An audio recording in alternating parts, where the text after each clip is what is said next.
Welcome to Nerd Heaven. I'm Adam David Collins, the author of Jewel of the Stars, and I am a nerd.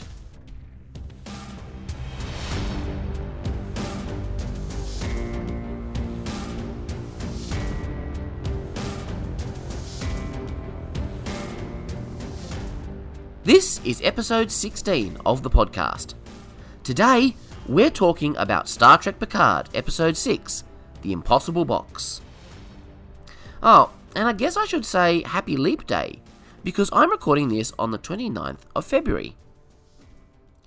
The description for this episode on Memory Alpha reads, Picard and the crew track Soji to the Borg cube in Romulan space, resurfacing haunting memories for Picard.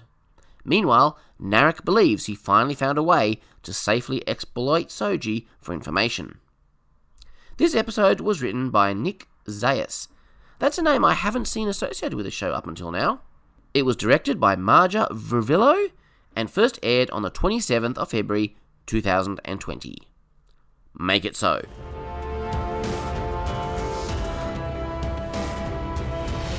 I really enjoyed this week's episode. There was plenty I liked in last week's episode as well, but it was pretty brutal. This episode allows us to take a little breath. But there's still a little for us to chew on. This week's flashback is not so much a true flashback as it is a nightmare of Soji's childhood, which we know must be implanted data because she didn't have a childhood. She creeps through a dark hallway on a stormy night into a workshop where she sees her father. He yells at her and she wakes up. And despite his accusations against her 2 weeks ago, Soji is still in a relationship with Narak. I kind of got the idea she was going to give him the boot, but then what couple don't have arguments? Narak's perspective that everyone is hiding something, whether they know it or not, is so very Romulan, but it's specifically true for Soji. She's hiding her true nature, a nature she knows nothing about. Let's think for a minute just what an incredible job Maddox must have done to create an android that believes she is human. All the little details. It's not just the emotions. It's the physical things. She'd have to eat, as Data did. She'd have to taste. She'd feel sensations on her skin. She'd get hungry. She'd experience tiredness. There's all the sensations and experiences related to her sexual relationship with Narak. And, if it's not too delicate to say, she'd have to go to the toilet as well. There are so many little things that could give away her true identity if they were not present. She'd have to pass actual scans. I'm reminded that Picard thought that Soji was created out of flesh and blood, not machine parts, but still with an artificial positronic brain.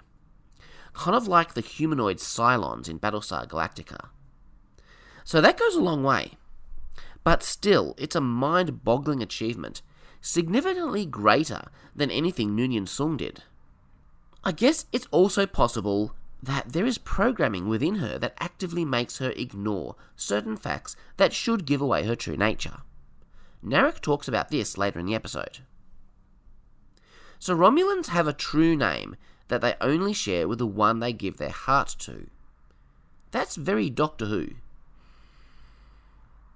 Then we cut to the La Sirena and have to deal with a corpse in the room. How is Agnes going to get away with her murder of Bruce Maddox? During that scene in sickbay last week, I thought it was very odd that the EMH wasn't on. He's their medical officer, and they definitely had a medical emergency. Some viewers thought that Maddox was under the care of Agnes, and there's a reason for that.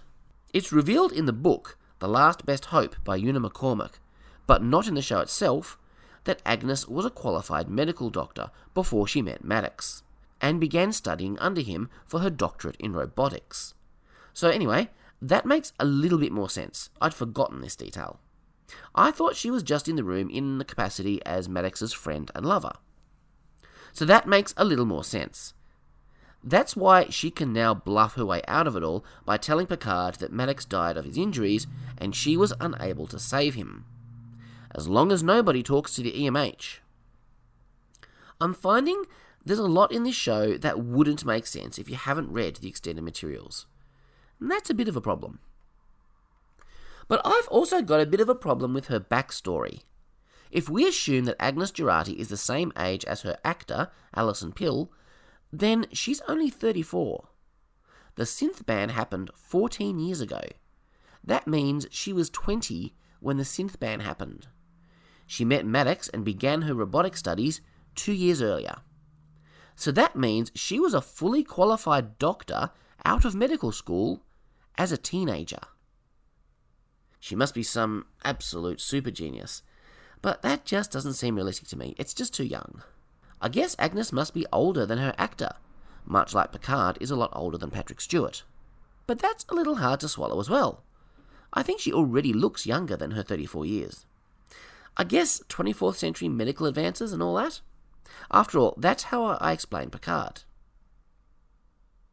We don't learn in this episode why Agnes killed him, what her deal is, but her relationship with Maddox gives her a perfect excuse for all the painful emotions that she's struggling with. And then Elnor comes in and asks what the artifact is, and then realises it's none of his business and that he should outbutt. I missed that little joke on my first viewing, but I like it. This is a particular type of humour that I really enjoy, when people say something not quite right because they're in a fish out of water situation. I said in episode 3 that I was really liking Agnes as a character. She was the wide-eyed innocent who was just thrilled to be on board, who's balancing out the other world-weary characters. Well, we saw how that turned out. She sure isn't innocent anymore, and her innocence after meeting O was all an act. But it seems that Elnor is now filling that hole. I've heard people say that they don't really like Elnor. He's too childlike. But more and more, I think Elnor is playing out the Australian sense of humour. Now, Evagora isn't writing the lines, of course, but there's something very Aussie about the way he's delivering those lines. We Aussies have a very self-deprecating sense of humour, and that is all over his performance as Elnor. And I'm loving it. Agnes raises a good question. Why would Maddox send Soji to the artifact of all places to learn the truth about the synth ban? I'd very much like to know the answer to that. This episode forces Picard to confront something from his past that still haunts him to this day. We've seen this in every Borg story Picard has taken part in. We saw it in First Contact. The emotional pain of his assimilation was as raw and fresh as the day he was taken. Back in I, Borg, Picard tried to convince Troy, and himself, that he was all good now, that he was fully recovered. But now, as an older and wiser man, he's got no pretext. He hasn't set foot on a Borg cube since he was assimilated. The Borgified Enterprise engine room was a close approximation, but not the same. By going aboard that artifact, Picard is going to have to confront his deepest fear. I'll admit, I had to look up the word metastasize. It means to spread through the body like a disease causing damage. That's a good description of what the Borg do. Even though Elnor is clueless about the culture around him, he's got a keen sense of insight into people. He can see that Agnes is haunted by something she wants to forget. And then we get a callback to that joke as he asks if he was in-butting. Patrick Stewart is really selling Picard's anxiety about the Borg. It's absolutely wonderful. And then, finally, he says it. Computer. For the last few episodes, characters have been giving verbal instructions to the ship's computer, but they never actually begin by saying computer. It was very glaring by its absence, so I cheered out loud when he said that. I think my wife may have rolled her eyes at me. But that's okay. I'm a nerd. There's a lot of nice visual callbacks in the image search results that Picard runs. He sees Hugh as he first knew him, and as he looks now. They like to do this weird camera shot on this show, where you see people through the translucent holographic screen, and their face blends with the face in the image. It's strange. But in this case, it's very effective, as we see the image of Locutus merge with Picard's face. That's chilling. Of course, for the shot to work, the original image has the Borg implants on the wrong side of Picard's face, which is wrong. Am I nitpicking? Actually, it occurs to me now, that image of the Borg may not have been Locutus at all. It may have just been a Borg drone, which makes it work. There's a shot in the opening credits that looks a lot like the end of a Dalek eye stalk. I assume it's meant to be some kind of Borg implant, but every time I see it, all I can think is Dalek. As the La Sirena heads towards Romulan space, we learn officially that the neutral zone no longer exists. In movies and TV shows, people's emotional pain somehow morphs into romantic or sexual feelings sometimes, which makes zero sense to me. If I was in the kind of pain Agnes is in, sexy fun times would be the last thing on my mind. But people do sometimes turn to pleasure as a way to comfort themselves when they're hurting. So I guess I can understand Agnes in this scene. Sure makes a lot more sense than that weird turbolift scene between Spock and Uhura in Star Trek 2009. But what I like here is Agnes verbally acknowledges that this is a mistake, and that it will not really help her in the long term. At best, it'll take her mind off her troubles for an hour or two at most. This is a more grown-up approach to sex than Star Trek is known for. The Romulan puzzle box not only acts as a symbol to demonstrate the difference in personality and approach between Narak and Rizzo, but also foreshadows Narak's attempts to kill Soji later in the episode. Finally, we have a conversation between these two weird, erotic siblings that actually moves their story forward. The last two times we've seen them together have been pretty pointless, just rehashing of the same old lines. This time, we get some insight into Narak's investigation. He is making progress. He is gaining insight into Soji, and he has a plan. So Narak addresses what I was talking about earlier. How can Soji not know that she's a machine? Narak points out that all day, every day, there are probably little hints that she has to ignore. Maybe she's been actively programmed to ignore them. But as he says, that cognitive dissonance must go somewhere. In her dreams, she's reconciling the sides of herself. This is a vulnerability he can exploit. He can gain access to the information they want out of her, such as the location of her homeworld, without triggering her self-defense mechanisms, as they did with Daj. So Romulan space is still called Romulan space, and it's still a violation of treaty for a Federation citizen to violate it without authorization. Raffi calls in an old favour from a friend to get diplomatic authorizations for Picard. Or more specifically, she blackmails the old friend. But she got the job done. There's a nice character scene between Raffi and Rios, and she tells him about her estranged son, and the granddaughter she'll never get to know. I can't imagine the pain of never getting to know your grandchild. I'm not a grandparent, but I've seen how special that relationship is to my parents. I've always known that the relationship is special from having my grandparents, but now I'm seeing it from the other side in my parents. Soji tries talking to her mother, actively trying not to fall asleep. She succeeds briefly. When she wakes up, she scans all her belongings. They're all 37 months old. Everything in her life is fabricated. She knows this now. Her entire life is a lie. Can you imagine how that must feel? Picard beams in and he's standing there alone, in the dark, on a Borg cube. He sees the regeneration alcoves. He hears the noises of the cube. That would be terrifying. We get to see a lot of rapid flashes, all from First Contact, and sound effects too from that movie. It's great. They go by pretty quickly, but if you're paying attention, you'll see corridors of the Enterprise E with Borg walking down them, even the Borg Queen herself, and you hear her voice. And finally, Picard gets to meet Hugh again, after all these years. This was a great moment, and I love how happy they both were to see each other. And Hugh is instantly willing to do whatever he can for Picard. That was heartwarming. If there's one person who can understand how Picard is feeling here, it's Hugh.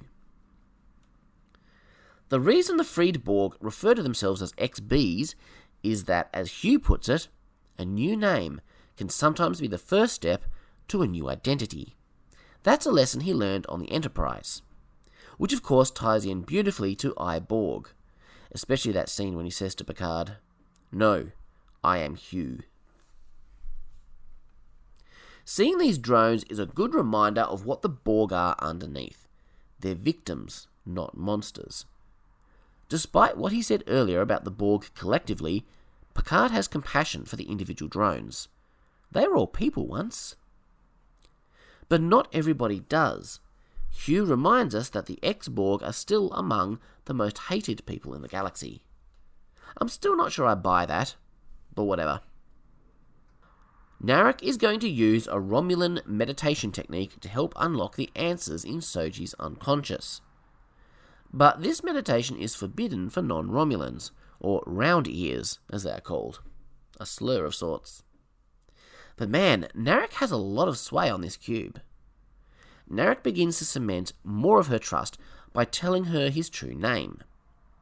Narak teaches her to take control of the dream, to look in directions other than what she's always done.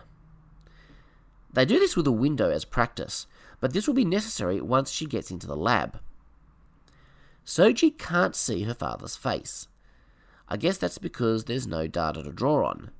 Her father doesn't exist any more than her mother does. And then she sees herself on the work table as a wooden doll, and Narak instructs her to look up at the skylight. We see 2 moons. They may have just uncovered enough data to locate her home, wherever it was that she was assembled. Hugh asks who Soji really is, and Picard says there's no time. Presumably, so we don't have to listen to exposition about stuff we already know. But Soji is being hidden from sensors, so they just have to sit around and wait. I assume during this time, Picard would explain the whole story to Hugh. It would certainly make no sense for him not to. And now that he's got what he wants from her, Narak is ready to kill her. But he doesn't just shoot her. He locks her in the chamber and leaves the puzzle box to release a fatal radiation. Why do bad guys always use such elaborate ways to kill people, giving them a chance to find a way to escape? It makes no sense. But we can see Narak is still fighting his feelings. He's made the decision to kill her. That's what he knows he's supposed to do. And yet, you can see it's bothering him. He does have some form of feelings for her. And of course, she uses her android strength to rip the floor open and escape, which allows Picard and Hugh to detect her. Now it's a race. Who will get to her first, Narak or Picard and Hugh? And finally, Picard meets Soji.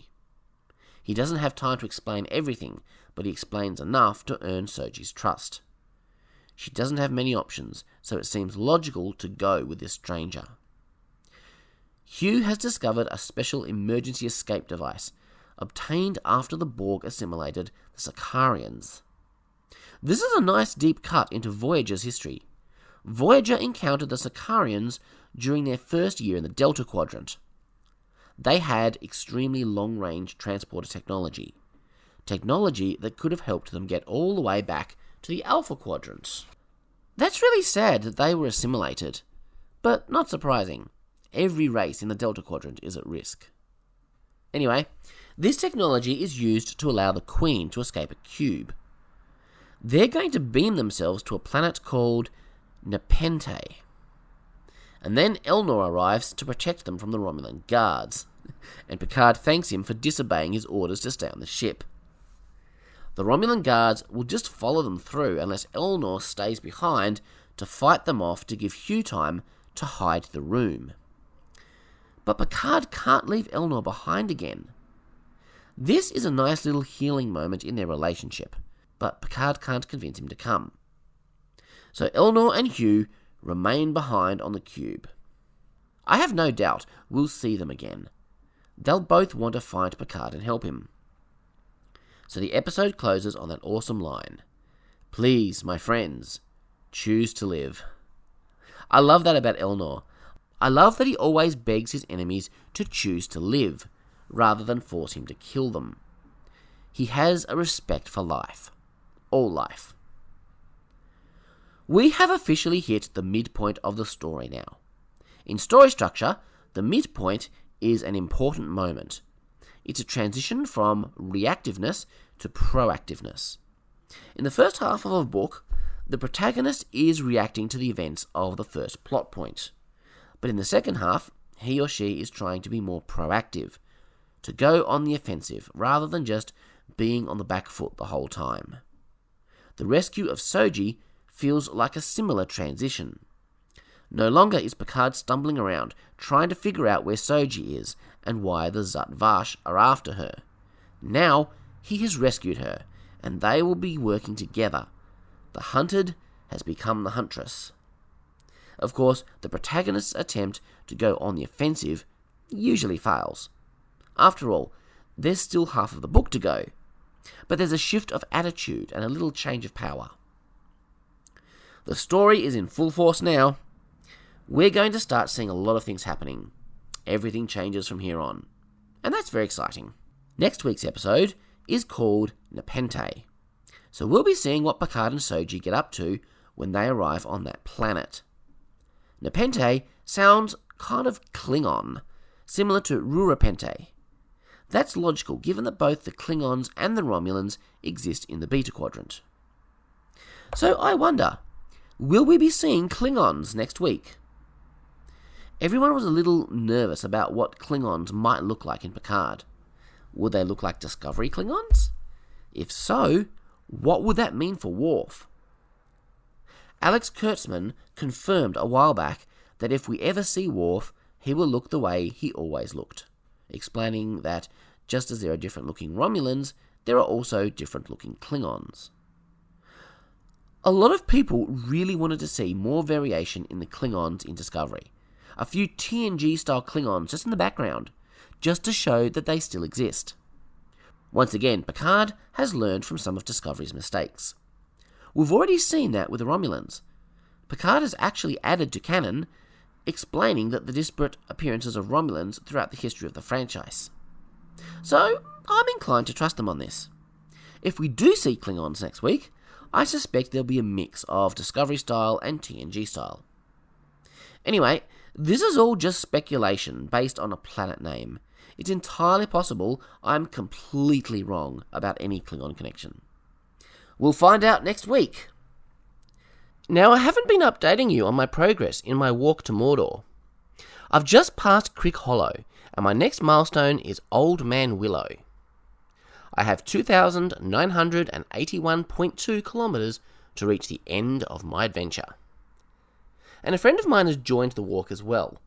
If you want to travel this journey with me, be sure to add me as a friend. You'll find me as Adam David Collings. Don't forget to subscribe to Nerd Heaven wherever you listen to podcasts, and please consider leaving a review. It would certainly help me out. I'll see you next week. Live long and prosper. Make it so.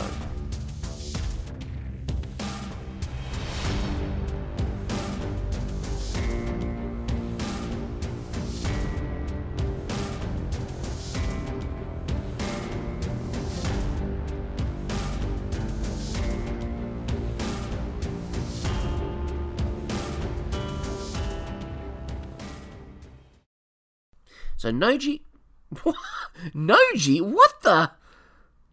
So Narak addresses what I was talking about earlier.